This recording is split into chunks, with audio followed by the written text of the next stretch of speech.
नहमदुहु व नुसल्ली अला रसूलिहिल करीम। अम्मा बाद फ़अऊज़ु बिल्लाहि मिनश्शैतानिर्रजीम बिस्मिल्लाहिर्रहमानिर्रहीम। मोहतरम नाज़रीन कराम, यासीन शाह जब्बारी रूहानी दुनिया यूट्यूब चैनल के साथ आपकी खिदमत में हाज़िर और सलाम पेश करता है। अस्सलामु अलैकुम रहमतुल्लाहि व बरकातहू। नाज़रीन, क्या आप मुस्तकिल बीमार रहते हैं? अगर आप या आपके घर का कोई फ़र्द मुस्तकिल बीमार रहता है, इलाज करवाया अफाका नहीं होता, टेस्टों में भी कुछ नहीं आता, आप इलाज करवा कर थक चुके हैं, अगर इलाज करवा कर आप थक चुके हैं तो आप पहले अपने अंदर वो अलामात ढूंढिए कि कहीं खुदा न खास्ता आपको जिन्नात वगैरह या आसिफ वगैरह के असरात तो नहीं। क्योंकि अक्सर ऐसा होता है कि हम डॉक्टर के पास जाते हैं लेकिन मामलात हमारे अपने ही ख़राब होते हैं। नाज़रीन, जिन ज़दा या आसिफ ज़दा की चंद निशानियां हम आपको बताते हैं जो मुस्तकिल बीमार रहते हों। इससे पहले भी हमने जिन ज़दा की कुछ अलामात की वीडियोज़ आपके लिए बनाई हुई हैं, लेकिन इस वीडियो में सिर्फ आपको जिन ज़दा को खुसूसन क्या अलामात होती हैं, किस तरीके से जिन ज़दा को बीमार किया जाता है, आपको वो अलामात बताते हैं। सबसे पहले उसे गर्दन के पिछले हिस्से में दर्द होगा। गर्दन के पिछले हिस्से में अक्सर दर्द होता है।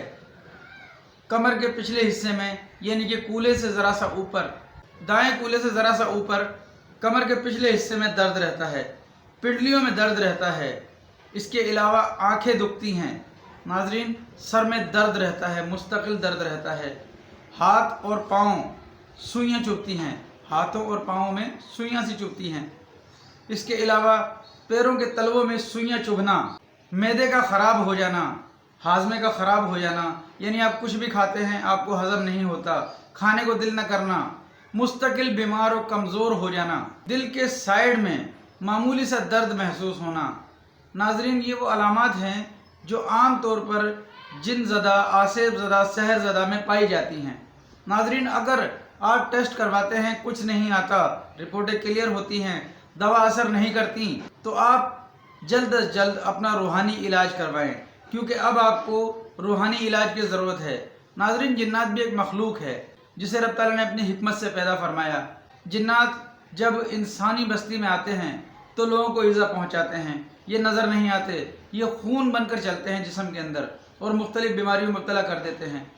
अगर खुदा न खास्ता आप में इस किस्म की कोई अलामात पाई जाएँ तो ज़रूर ब ज़रूर आप उसका रूहानी इलाज करवाएँ। रूहानी इलाज आप कहीं से भी किसी भी बुज़ुर्ग से करवा सकते हैं जो अल्लाह का वली हो, किसी नेक नमाजी आमिल से आप इसका इलाज करवाएँ। इसके लिए एक मुख्तसर वजीफ़ा जो हमारे बुज़ुर्गों ने हमें अता फ़रमाया है, जो एक आम बात है, यानी कि एक पेटेंट वजीफ़ा है, वो पेटेंट वजीफ़ा हम आपकी खिदमत में पेश करते हैं। इंशाअल्लाह आपको फ़र्स्ट एड ज़रूर मिलेगी। वैसे हर किस्म के जिन्नात का अलग अलग तरीका होता है जिन्नात से निमटने का, यानी कि अगर वो किस हद तक गए हुए हैं, किस उम्र से आपके पीछे लगे हुए हैं। लेकिन जो एक पेटेंट तरीका है, वो पेटेंट तरीका हम आपकी खिदमत में पेश कर रहे हैं जो बुज़ुर्ग हमें अता फरमाते हैं।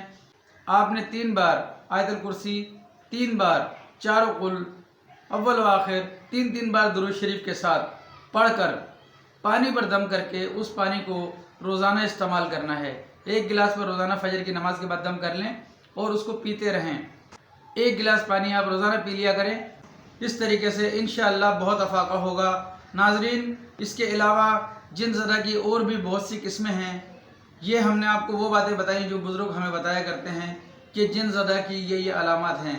नाज़रीन, अगर खुदा न खास्ता आप भी किसी इस किस्म के आसिफ ज़दगी में मुब्तला हैं तो आपको अपना इलाज पहली फ़ुर्सत में करवाना चाहिए। अल्लाह आपकी हिफाजत फरमाए। यासीन शाह जब्बारी अब आपसे इजाज़त चाहता है। नमाज की पाबंदी कीजिए, कुरान पाक की तिलावत की पाबंदी कीजिए। यासीन शाह जब्बारी के हक़ में दुआ खैर करते रहें। अल्लाह आपका, मेरा, हम सब का हामी नासिर हो। अस्सलामु अलैकुम व रहमतुल्लाहि व बरकातहू।